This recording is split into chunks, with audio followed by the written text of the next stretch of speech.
Estamos en Canal Red con Husni Abdel Wahed, embajador de Palestina en España. Husni, muchísimas gracias por acompañarnos en Canal Red y por estar hoy con nosotros en esta televisión en la que intentamos esclarecer un poco más lo que ha ocurrido y lo que viene ocurriendo con el conflicto palestino y con la ocupación de Palestina.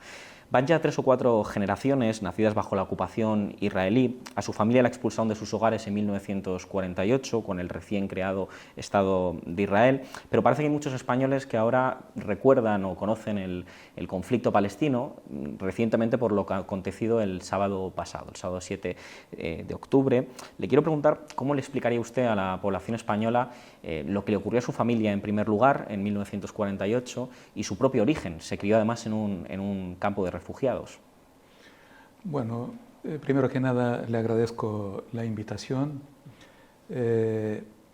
Lamentablemente el poder de los medios es tan importante que prácticamente crea conciencia, y hay un relato dominante, especialmente en Occidente, que es el relato israelí, sionista, y ellos cuentan con los medios como para imponer este relato y no existe otro. Siempre las cosas empiezan de cero. Nunca hay un antes ni un después. Empiezan de cero y terminan en cero.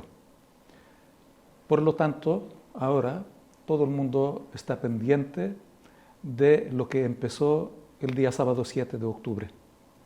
No hay un antes y tampoco va a haber un después, porque la gente va a quedar con esto, y cuando vuelve a estallar un nuevo episodio, empezaría de cero también.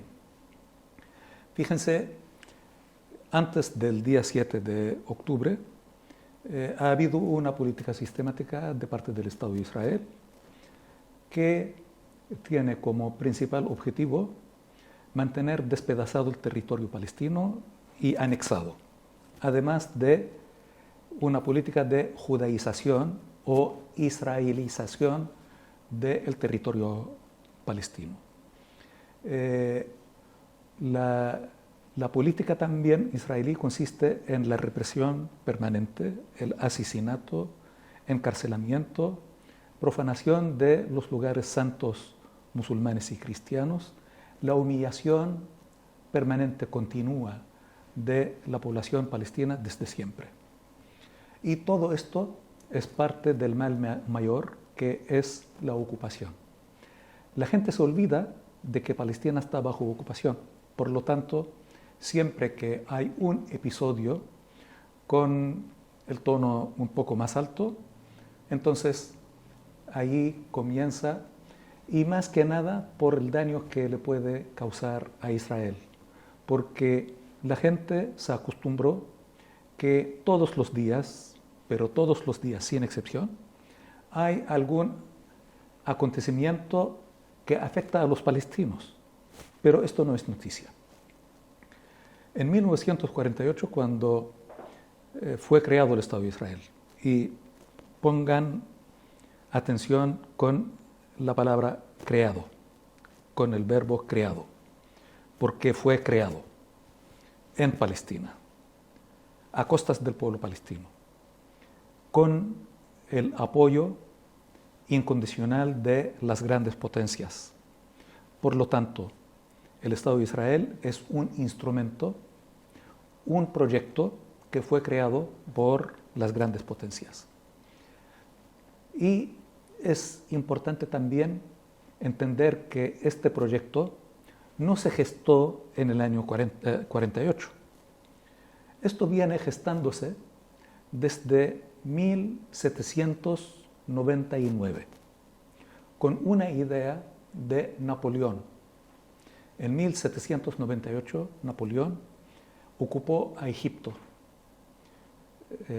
y de ahí intentó ocupar a Palestina. En las murallas de San Juan de Acre, sufre su primera derrota, Napoleón. Entonces, plantea la idea de crear una barrera entre, según sus palabras, entre el Oriente salvaje y el Occidente civilizado. Y fíjense los La conceptos terminología. de Claro. Oriente salvaje y Occidente civilizado. Yo no voy a ahondar mucho en este tema, pero ese Oriente es la cuna de civilizaciones humanas, es cuna de las culturas humanas y es cuna de religiones monoteístas, específicamente mi tierra, Palestina. Y Occidente civilizado, que colonizó Asia, África, las Américas, cometió las masacres más feroces en contra de los pueblos autóctonos y en su propio territorio, nada menos que 2 guerras mundiales. Este es el este es el Occidente civilizado y aquel es el Oriente salvaje. Pero esta fue la idea que planteó Napoleón, crear una barrera entre el Oriente salvaje y el Occidente civilizado. Y esto lo pueden encontrar, no es ningún secreto. Casi 100 años después, en Basilea, en Suiza, fue creado el Estado de Israel, el movimiento sionista, que es la idea del Estado de Israel, casi un siglo después. Y 50 años después, Naciones Unidas, la recién creada Naciones Unidas, aprueba una resolución en su Asamblea General, y ustedes saben que las resoluciones de la Asamblea General no son vinculantes, pero se aprobó una resolución por presión de las grandes potencias, que consiste en la partición de Palestina en 2 estados. Pero, fíjense, de los 2 estados hay uno solo, que es el Estado de Israel. ¿Dónde está el Estado de Palestina? Está bajo ocupación. ¿Cómo? Simplemente por el apoyo incondicional de parte de las grandes potencias a Israel. Muchos se preguntan por qué este Occidente que persiguió durante tanto tiempo a los judíos, o a todo lo diferente, no solamente a los judíos, todo lo diferente, ¿por qué se identifica tanto con el Estado de Israel? Simplemente porque es su proyecto y es su instrumento para mantener su dominio y para seguir explotando las riquezas de nuestra región y seguir cosechando dividendos de los conflictos. Sí, la industria militar armamentística. Exactamente. Fíjense, la totalidad de la población árabe no llega al 5% de la población mundial. Sin embargo, en nuestra región adquiere cerca del 30% de las armas producidas en los diferentes países. Y estas grandes compañías, este complejo de industria militar, vive de esto. Vende en nuestra región tanto y en otros sitios, y no va a permitir que esto termine porque significa que no va a vender. Claro. Así que, resumido, esto fue un repaso rápido. En el año 48 se concreta la creación del Estado de Israel, y con la creación del Estado de Israel fue expulsado el pueblo palestino de sus hogares. Entre ellos a sus familiares. Sí. Y la mayoría, todos los que fueron expulsados, tienen que buscar refugio. ¿A dónde? En campos de refugiados. Por lo tanto, desde el año 48 a la fecha, son 75 años, hay 3 y en algunos casos 4 generaciones nacidas bajo ocupación o en campos de refugiados, sea en Palestina o en los países vecinos. ¿Cómo fue su infancia en un campo de refugiados? Se lo pregunto porque las condiciones de vida de los refugiados en estos campos me consta que no son precisamente muy halagüeñas. Mire, la verdad es que yo no quiero hablar de un caso personal porque se trata de todo un pueblo. lo que vive uno es lo que vive su pueblo. Pero yo no le deseo a nadie, ni siquiera a los enemigos, vivir en las condiciones en que vivíamos o en los que aún viven en los campos de refugiados, porque prácticamente son condiciones inhumanas. Yo digo que lo único que abunda en los campos de refugiados es la escasez, porque abunda también el frío, el hambre, y todo es escasez. Frío porque no hay con qué combatir el frío, hambre porque no hay con qué saciar el hambre. La verdad es que es una situación anómala, producto de otra situación anómala, que es la ocupación, el colonialismo. Y esto lleva a una vida en su totalidad anómala. Le quiero preguntar, porque, como bien decía usted antes, los bombardeos sobre Palestina es algo que se ha normalizado en los medios de comunicación y ya no ocupa titulares, salvo lo ocurrido pues el pasado sábado, ¿no? Hoy los titulares de toda la prensa occidental ponen atención al atentado que Hamás emprendió, en el que se llevó cientos de vidas civiles. Le quiero preguntar si alguien se esperaba un ataque de esta envergadura, un ataque como el que cometió Hamás. ¿Esto era posible preverlo? Se lo digo porque, claro, se dice que el Mossad es además el servicio de inteligencia probablemente más poderoso del mundo.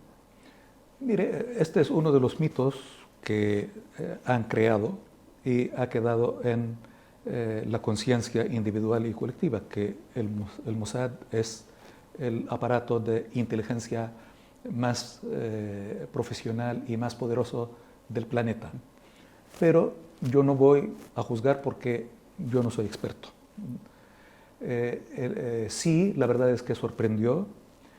También sorprendió a los países vecinos, pero la gran sorpresa es para Israel, que se jacta de ser una potencia militar, y lo es. Se jacta de ser una potencia de inteligencia, y lo es. Se jacta de ser una potencia de espionaje, y su tecnología de espionaje es un referente para todos los aparatos de seguridad del mundo. Y la verdad es que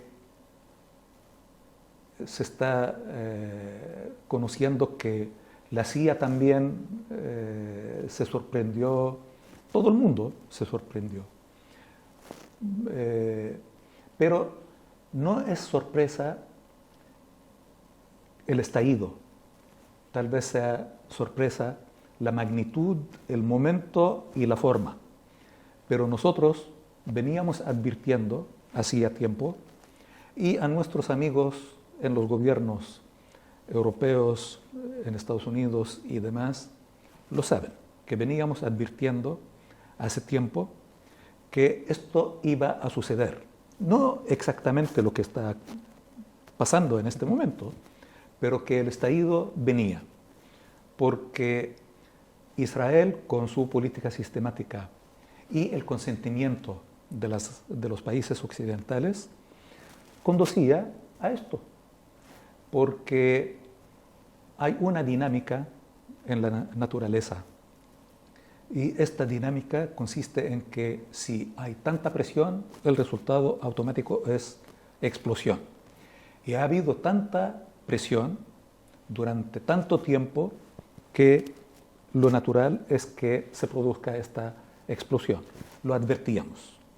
Lamentablemente, nuestros amigos nos escuchan muy educadamente, pero parece que no hacen caso. Esto, y que lo tengan presente. Esto puede terminar el día de mañana, una semana, 2 semanas, no sé. Pero tengan la certeza de que una tregua sería también temporal, porque va a volver a estallar otro episodio, tal vez con otras características, pero va a estallar. ¿Por qué? Porque mientras dure la esencia del mal, el origen del mal, que es la ocupación israelí de Palestina, estos episodios se van a repetir una y otra vez. Usted representa o está afiliado a la Autoridad Nacional Palestina, que es adversaria política de Hamás, pero hay quien piensa que ustedes son semejantes en la población española justo por la presión de estos medios de comunicación. Le quiero preguntar, digamos, ¿cómo podría explicar las diferencias ideológicas o las diferencias políticas entre lo que representa este grupo insurgente y lo que representa la Autoridad Nacional Palestina? Porque le he escuchado decir también que el Islam político en Palestina cuenta solo con un 10% de la aprobación de la población. Mire, es cierto que tenemos nuestras diferencias muy profundas desde el punto de vista ideológico y político con Hamás, pero en este momento no se trata de las diferencias político-ideológicas porque lo que está en juego es el pueblo palestino. Quien está sufriendo es el pueblo palestino. Quien está siendo atacado es el pueblo palestino. Por lo tanto, aquí las diferencias políticas e ideológicas pasan a un segundo plano. Y vamos a mantener nuestras diferencias con Hamás. Nunca vamos a adaptar ni su ideología ni su línea política.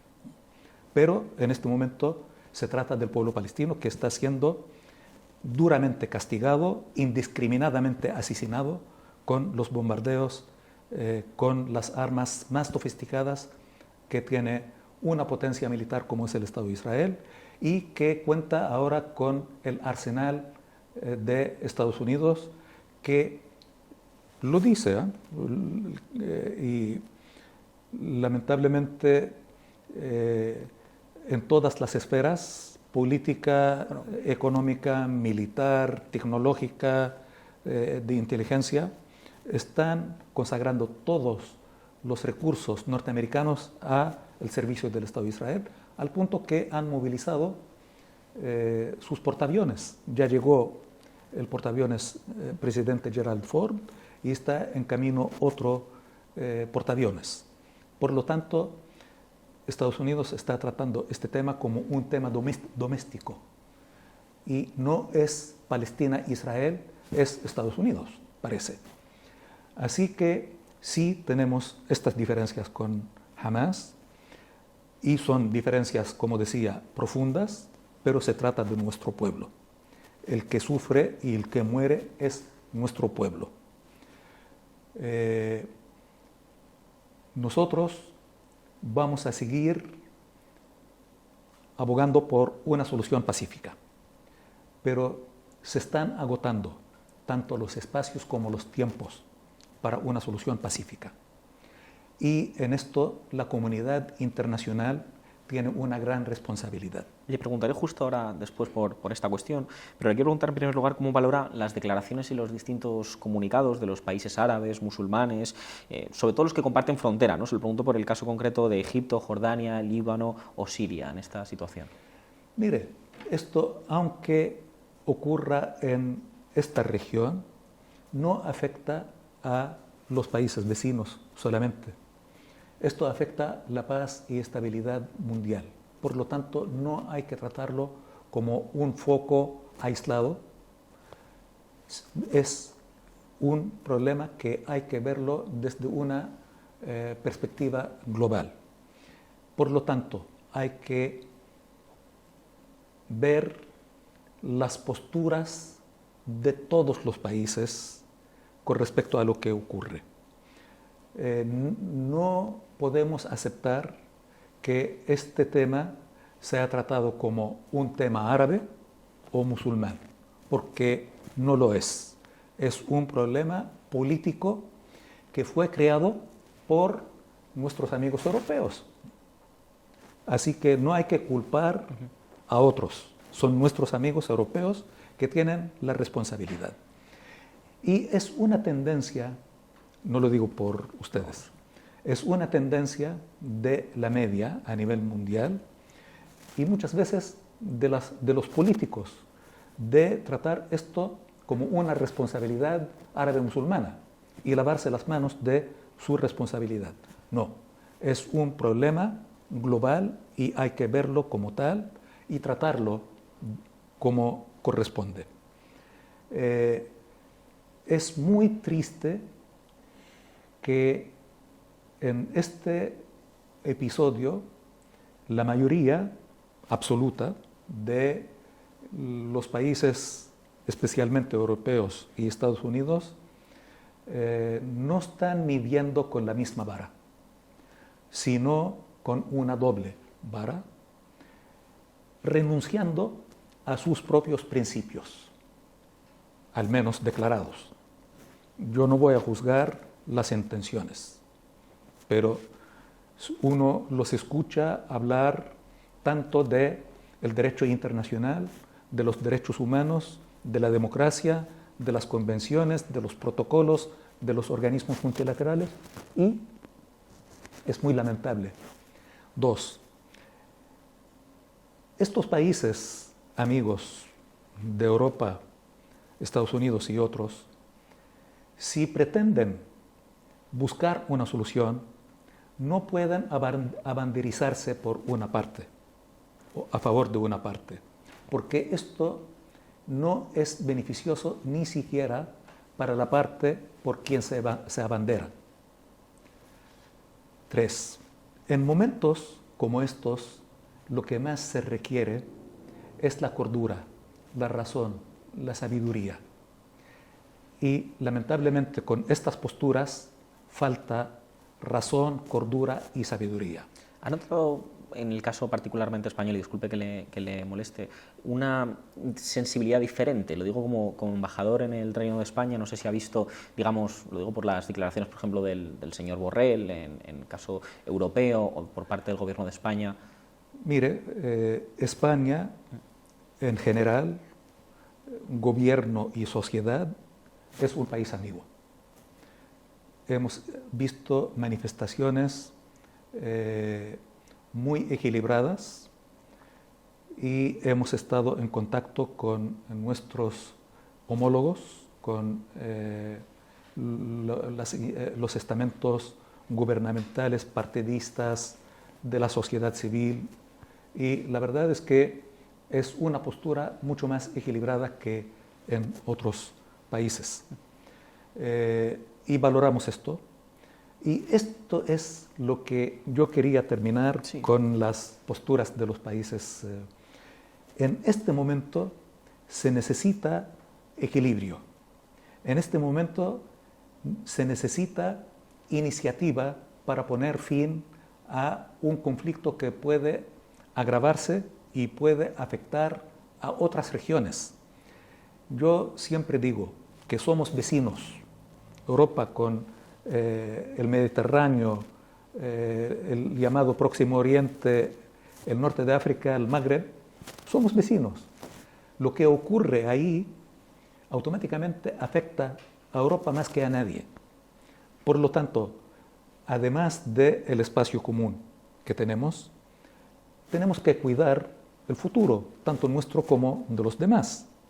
Así que nuestros amigos europeos están llamados a jugar un rol protagónico, pero para que lo hagan deben tener un poco de cordura y sabiduría. Deben tener equilibrio y no inclinarse tanto por un lado, porque fíjense, yo puedo compartir la condena a cualquier pérdida de vida humana. Es inaceptable.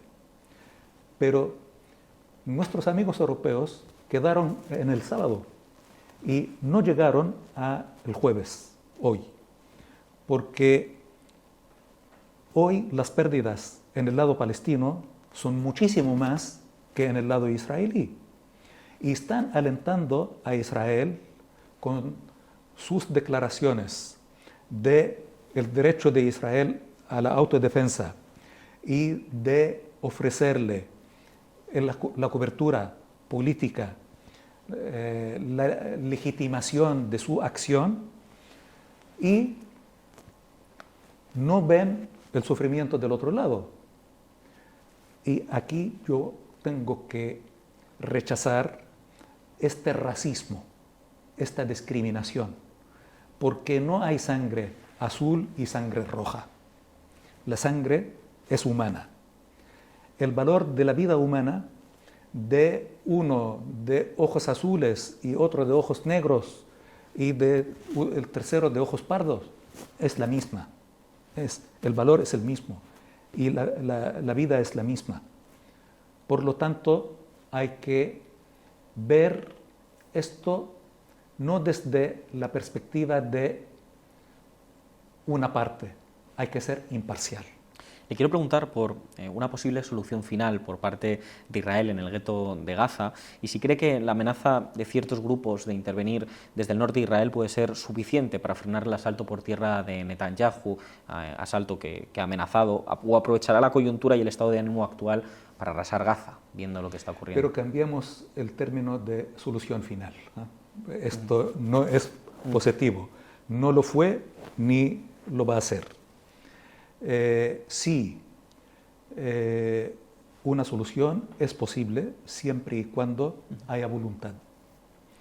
Y esta voluntad debe empezar por la comunidad internacional de Estados Unidos, que ha tenido el monopolio de administrar este llamado conflicto y nunca ha pretendido encontrar una solución real. Luego, debe haber voluntad de parte del Estado de Israel, que es la potencia de ocupación. Claro, pero yo le pregunto justo, me refiero, por cómo las declaraciones que ha dicho, por ejemplo, el ministro de Exteriores israelí, ¿no? Hablando, por ejemplo, calificando a los palestinos como animales, cortando el suministro, efectivamente, el ministro de Defensa, efectivamente, o cómo ha calificado también, bueno, las acciones que han tomado hasta el momento, ¿no? Cortando el suministro de agua, cortando que haya cualquier tipo de abastecimiento, es decir, parece, o podría entenderse viendo las declaraciones también que se están haciendo desde Israel, desde lo que ocurrió el pasado sábado, que hay un ánimo en Israel de acabar con el conflicto en estos momentos y de masacrar la población de Gaza. Se lo pregunto si usted cree que esto es una posibilidad, que vaya a ir a... Dicen que la estupidez es hacer lo mismo una y otra vez y esperar un resultado distinto. Israel ha mantenido esta política de la solución del castigo militar y el castigo colectivo sobre el pueblo palestino. La política sistemática del Estado de Israel consiste en que lo que no se consigue con fuerza se consigue con mayor fuerza y cuenta con el apoyo de Estados Unidos y muchos amigos europeos. La verdad es que esto, más que nada, va a conducir a fortalecer los extremos en el lado de aquí y en el lado de acá. La política del Estado de Israel tiene un mérito que no esconden nada, ¿no? Dicen todo y no dejan nada para la imaginación, porque dicen desde la conferencia de Madrid, aquí, cuando el primer ministro israelí de entonces, Yitzhak Shamir, decía: voy a negociar 20 años y no voy a ceder nada. Y el hombre fue consecuente, ¿eh? Estuvimos en negociaciones durante tanto tiempo y no han cedido nada. El señor Netanyahu dice que no van a permitir, como Estado de Israel, no van a permitir un Estado palestino. El señor Smotrich, el otro hombre fuerte de la política israelí, junto con Ben-Gvir, dice, y lo bueno es que lo dicen, pero en Occidente no quieren ni leer, ni escuchar, ni ver. Dice que los palestinos tenemos 3 alternativas. Y por favor escuchen las alternativas. Irnos de Palestina, abandonar a Palestina. Someternos a la ocupación. O morir. Estas son las 3 alternativas que nos ofrece el Estado de Israel. El señor Yoav Gallant, ministro de Defensa, anunció anteayer el corte del corriente de electricidad, de agua, alimentos y combustible. Porque sabrán que la Franja de Gaza es una pequeña franja territorial de 360 kilómetros cuadrados, totalmente aislada por mar, aire y tierra por las tropas de ocupación israelí. Con la mayor parte de densidad poblacional. Con la mayor con la mayor densidad poblacional del planeta. Entonces, el señor Galán dice que impone este asedio porque son animales. Los palestinos somos animales. Y la comunidad internacional lo consiente. El señor Smotrich llama a barrer de la faz de la tierra a pueblos palestinos. El señor Ben-Gvir, desde ayer, cortó la luz y el agua en las cárceles donde están los prisioneros políticos palestinos. Hay 5.200 prisioneros políticos palestinos. Desde ayer, sin agua ni luz. ¿Y qué pasa? Para el mundo no pasa nada, porque quien hace esto es Israel, y le han dado a Israel licencia para matar. Le han firmado un cheque en blanco, por lo tanto puede hacer lo que se le antoje. Y si no puede hacerlo, entonces ahí está Estados Unidos con sus portaaviones y con sus fuerzas especiales listos para intervenir a favor del Estado de Israel. Todo el área del Levante ha sido una región históricamente multiconfesional y la aparición de un Estado teocrático que se basa en la ley judía como el israelita amenaza, digamos, esa convivencia histórica entre musulmanes, cristianos, judíos. Estamos viendo cómo con todos los problemas que ha tenido el Líbano, Jordania o Siria se mantiene esa convivencia de alguna manera entre distintas religiones. En ese contexto le quiero preguntar cómo valora usted el futuro, digamos, a corto y medio plazo de Israel como Estado teocrático que sigue teniendo esas posiciones, y se lo planteo también si se mantiene, digamos, la tesis de dos estados, si cree que la posición de dos estados para la solución en el conflicto israelí-palestino es una posibilidad o es una solución binacional o la imposición total de una de las dos partes. Mire, es bueno que ustedes sepan que la tesis inicial palestina de la OLP y sus diferentes componentes consistía en un Estado democrático y laico para todos sus ciudadanos independientemente de su origen, credo, etnia, etc. Esta es la tesis original palestina. Lo que viene después son sugerencias, iniciativas, propuestas que en algún momento el pueblo palestino adoptó. La llamada solución de dos estados. Aún seguimos pensando que la solución de dos estados es la única posible y la única que podría ser una solución real. Pero ¿cómo van las cosas? Van hacia un solo Estado, pero un Estado con dos sistemas. Sistema democrático para los judíos y un sistema de apartheid para los palestinos. De hecho, estamos viviendo esta realidad. Y yo quiero destacar la valiente y valiosa labor de instituciones de derechos humanos, tanto israelíes como internacionales. B'Tselem, hace años ya, viene denunciando el apartheid que practica el Estado de Israel sobre el pueblo palestino. Human Rights Watch y Amnesty International también han hecho una labor realmente valiosa y destacada, y han llegado a la misma conclusión de que esto es una política de apartheid que aplica Israel sobre el pueblo palestino.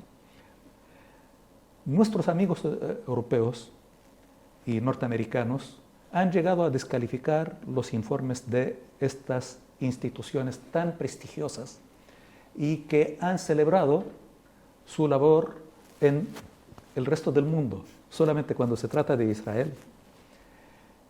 Nuestros amigos a veces nos hablan de crímenes de guerra que comete tal o cual organización palestina. Y hace años, el Consejo de Derechos Humanos de Naciones Unidas formó una comisión para investigar los posibles crímenes de guerra en Palestina y en Israel. Nosotros lo hemos consultado con los diferentes componentes político-militares palestinos y hemos aceptado que se forme esta comisión de investigación y si hay palestinos involucrados en crímenes de guerra, asumimos la responsabilidad de llevarlos a las instancias judiciales correspondientes en la Corte Penal Internacional. ¿Quién se niega a esto? Israel. Claro. ¿Con el apoyo de quién? De nuestros amigos en Estados Unidos y en Europa.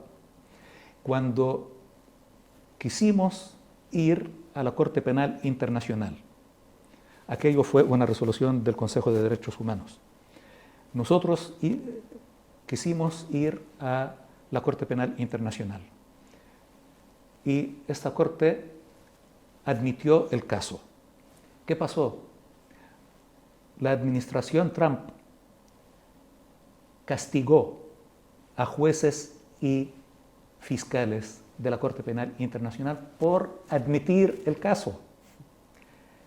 Cuando quisimos ir a la Corte Internacional de Justicia de La Haya para llevar el tema de la ocupación a esta instancia jurídica, ¿cuál fue la postura de Estados Unidos y de nuestros amigos europeos? Lógicamente, Estados Unidos, un rechazo tajante. Nuestros amigos europeos, en su mayoría, se abstuvieron, que significa rechazo, o simplemente rechazaron. La pregunta, si ustedes mismos crearon estas instancias jurídicas, no fuimos nosotros los creadores de la Corte Penal ni la Corte de Justicia. ¿Para qué la crearon? No es para llevar estos temas a estas instancias, y cuando queremos llevar esto, no es ni trabajo militar, ni político, ni diplomático, simplemente es legal, jurídico. ¿A qué se oponen? Esto significa una sola cosa, que le están dando a Israel no solamente protección, sino blindaje. Y esto se está viendo en este momento. ¿Cómo resulta? ¿Cree usted que Netanyahu debería estar procesado en la Corte Penal Internacional? Yo no quiero personificar ni personalizar, porque el día de mañana no está Netanyahu y ayer no estuvo Netanyahu. Y la política de Estado, del Estado de Israel es esta. Todo responsable de cualquier crimen de guerra o de lesa humanidad, sea del país que sea, de Israel, de Estados Unidos, de Palestina, de Francia o España, debe ir a la Corte Penal Internacional. Hace unos años afirmó usted que Israel no tiene ambiciones con Gaza y que la política sionista lo que realmente quiere es desviar la atención de lo que ocurre en Cisjordania con un alto coste de vidas humanas en Gaza, precisamente porque quieren anexionarse Cisjordania. ¿Cree que esta ha sido la política que ha ido manteniendo el Estado de Israel? Qué bueno que lo pregunta, porque en estos días, desde el sábado hasta hoy, lo que ocurre en Cisjordania no es noticia. Y sabe que siguen las mismas políticas en Cisjordania. Desde el sábado hasta hoy hay 23 palestinos asesinados en Cisjordania. ¿Pero quién escucha esto? Nadie. Siguen las profanaciones de los colonos judíos en la mezquita del Aqsa, en los lugares santos musulmanes y cristianos. Sigue la construcción de los asentamientos, sigue la judaización del territorio palestino en Cisjordania, pero esto no es noticia, porque todos los ojos están puestos en lo que ocurre en Gaza. Y esto también es política sistemática del Estado de Israel. Usted ha afirmado que no fueron los árabes quienes crearon el Estado de Israel, sino que fue Europa y Estados Unidos. Aquí también lo comentaba. Hoy sabemos, además, como bien venía diciendo, la movilización de los portaaviones norteamericanos que se han desplazado hacia Palestina. Le quiero preguntar si cabe aún hoy alguna solución mediada también por los originarios creadores de este conflicto, que serían las potencias europeas y estadounidenses, porque, como usted señalaba también antes, el complejo industrial norteamericano es el principal responsable y el principal beneficiario de las guerras que se producen en Oriente Medio y particularmente también del conflicto entre Israel y Palestina, de la ocupación militar de Israel por parte del territorio palestino. ¿Cabe aún una posibilidad de una solución por parte mediada por parte de las potencias europeas y occidentales, o cree que esto ya sería una ensoñación prácticamente? Mire, nosotros no somos ingenuos y estamos conscientes que tanto Europa como Estados Unidos y otros son actores importantes a nivel mundial. Y sabemos que sin el consentimiento de actores tan importantes no puede haber ninguna solución en ninguna parte del mundo de ningún problema. Por lo tanto, nosotros seguimos creyendo en la necesidad de un esfuerzo de la comunidad internacional en su conjunto.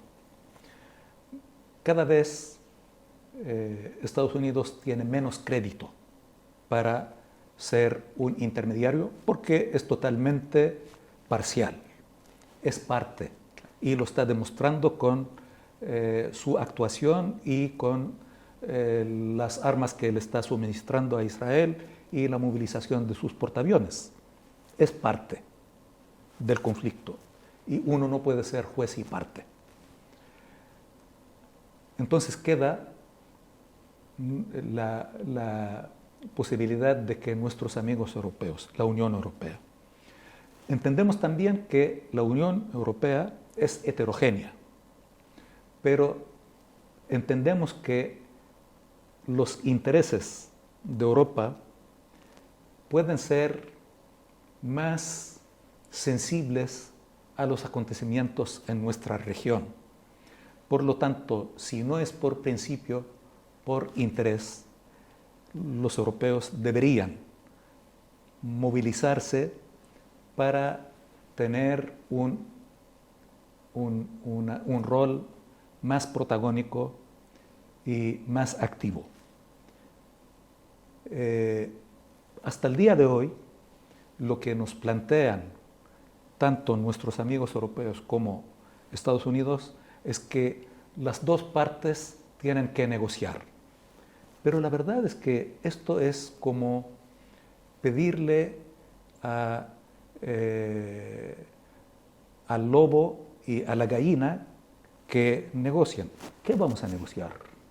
Si hay una potencia de ocupación que te dice de entrada que no van a permitir un Estado independiente y soberano, que no van a permitir otro Estado entre el río y el mar, y están imponiendo hechos consumados sobre el terreno que despedaza el territorio palestino ocupado, lo tienen lleno de colonias, entre comillas, asentamientos a lo largo y ancho de Cisjordania y Jerusalén Oriental.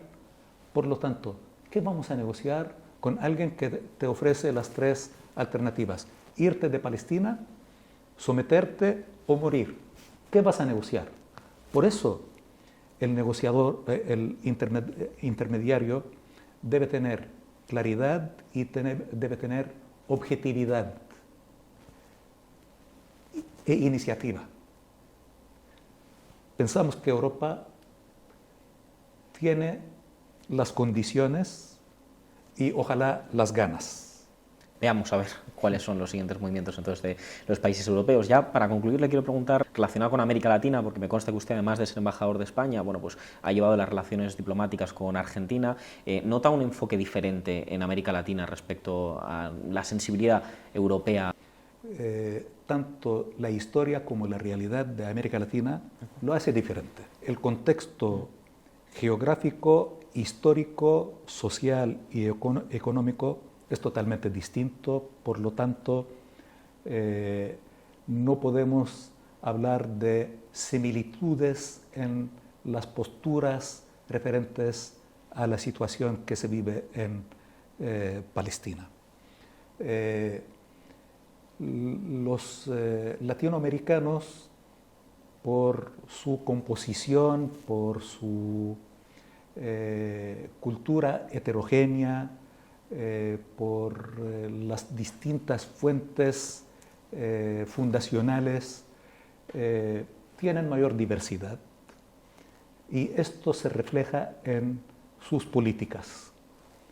La verdad es que yo soy un admirador de América Latina y amante de América Latina.